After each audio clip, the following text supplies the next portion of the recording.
I know there are some who view this administration with distrust or disdain, or who see politics as permanently broken. And while only action can change minds, I promise you this: if you are a New Yorker, I am your mayor.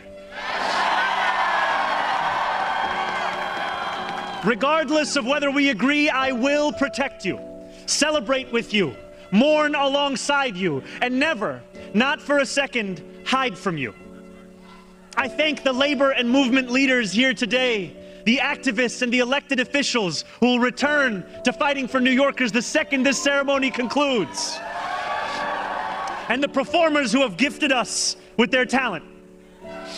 Thank you to Governor Hochul. Thank you as well to Mayor Adams. Dorothy's son, a son of Brownsville who rose from washing dishes to the highest position in our city, for being here as well. He and I have had our share of disagreements, but I will always be touched that he chose me as the mayoral candidate that he would most want to be trapped with on an elevator.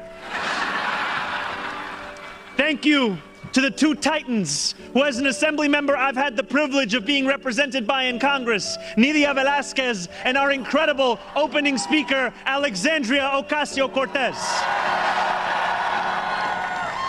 You have paved the way for this moment. Thank you to the man whose leadership I seek most to emulate, who I am so grateful to be sworn in by today, Senator Bernie Sanders. Thank you to my teams, from the assembly to the campaign to the transition, and now the team I am so excited to lead from City Hall. Thank you to my parents, Mama and Baba,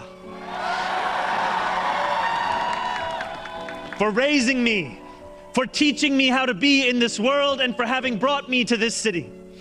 Thank you to my family from Kampala to Delhi.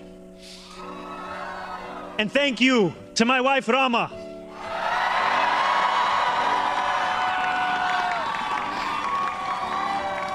For being my best friend and for always showing me the beauty in everyday things. And most of all, thank you to the people of New York.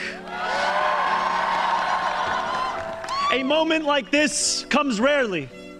Seldom do we hold such an opportunity to transform and reinvent. Rarer still is it the people themselves whose hands are the ones upon the levers of change. And yet we know